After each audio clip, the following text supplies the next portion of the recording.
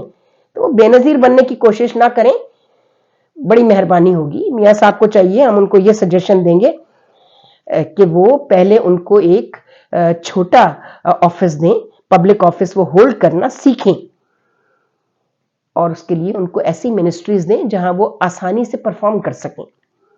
یہ ان کی تربیت ہوگی.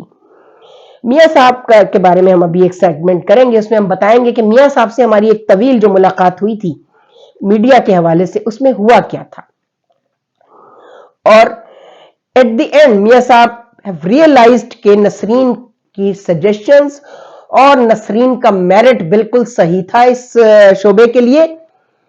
میں نے غلطی کی کہ میں نے اس آدمی کو ایم ڈی ٹی وی لگا دیا. ابھی ہم اس پر بات کریں گے, طویل ہو جائے گا ورنہ یہ کلپ. خدا حافظ. افسانہ ہستی ہم اپنے آقا کو سنا